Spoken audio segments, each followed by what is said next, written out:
여러분 안녕하십니까? 12월 18일 수요일 KTV 뉴스 시작합니다. 헌법재판소가 윤석열 대통령에게 준비명령을 내렸습니다.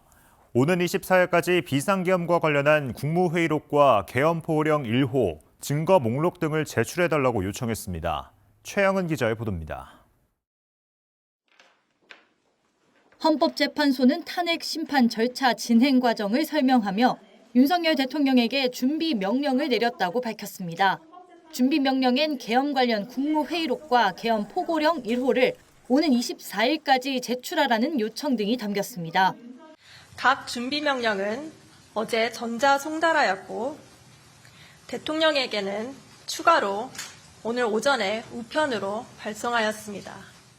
다만 헌재가 송달한 문서는 대통령에게 전달되진 않았습니다. 앞서 윤 대통령에게 발송한 탄핵 소추 의결서 등 관련 서류도 아직 접수되지 않아 송달 중에 있다고 헌재는 밝혔습니다.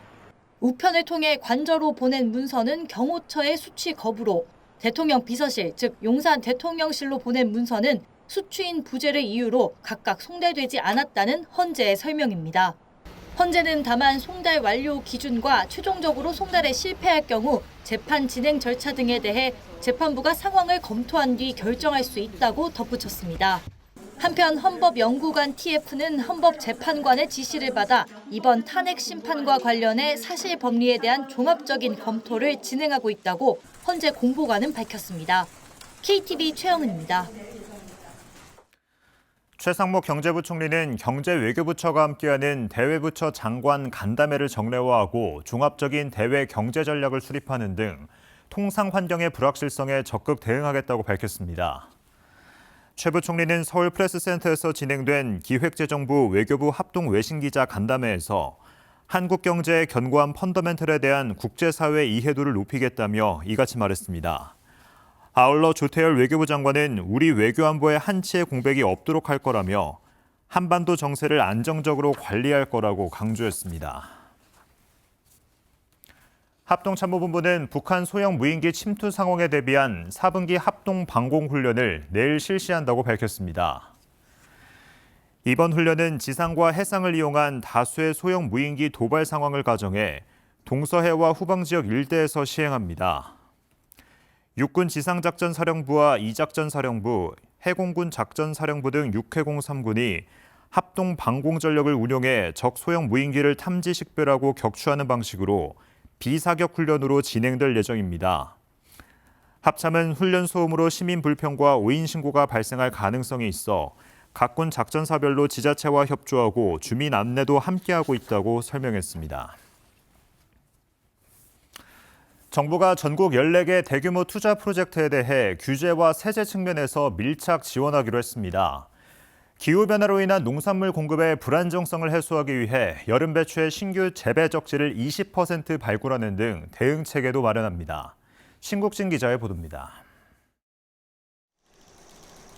정부는 최상목 경제부총리 주재로 경제관계 장관회의를 열고 기업 지역 투자 활성화 방안 등 5개 안건을 논의했습니다. 우선 기업과 지역 투자를 활성화하기 위해 용인 반도체 산단과 여수 LNG 터미널 등 전국 14개 대규모 투자 프로젝트에 대한 밀착 지원에 나섭니다. 용인 시스템 반도체 국가산업단지는 환경, 교통, 재해 영향평가 등 행정 절차를 3개월 단축해 산단 계획 승인을 올해 안에 완료하기로 했습니다. 광양 구봉산 관광단지 조성 사업 역시 행정 절차를 6개월 이상 앞당겨 내년에 조기 착공하도록 하고 통영 복합해양관광단지 조성 사업은 지자체의 조정 권한을 이양하기로 했습니다. 포항 블루밸리 2차 전지 특화단지는 신규 용수시설 준공전까지 용수 확보 방안을 마련하고 오창 테크노폴리스 산단에는 양극재 제품 양산 계획을 고려해 내년 초부터 전력 설비를 조기 착공하는 등 인프라 지원에 나섭니다. 기업 투자를 돕는 규제제도 개선 방안도 함께 발표했습니다. 규제 샌드박스를 거쳐 무궤도 트램 시범 사업을 추진하고 지역이 친환경 데이터 센터를 유치할 수 있도록 외국인 투자 현금 지원 대상 기술에 포함하는 방안을 추진합니다. 최근 국내 정치 상황 등의 영향으로 기업의 투자 계획이 위축될 우려가 있습니다. 정부는 우리 기업이 흔들림 없이 투자 활동을 이어갈 수 있도록 적극 뒷받침하겠습니다. 회의에서는 기후변화로 인한 농산물 수급 불안을 막기 위한 농업 농촌 혁신 전략도 확정했습니다.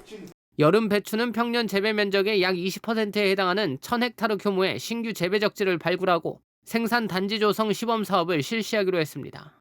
올해 가격이 급등했던 사과도 강원도를 중심으로 신규 산지를 2030년까지 2,000헥타르 늘리고 신규 산지는 스마트 과수원 특화단지로 조성해 냉해, 폭염 등 재해에 대응할 수 있는 생산 기반을 갖춥니다.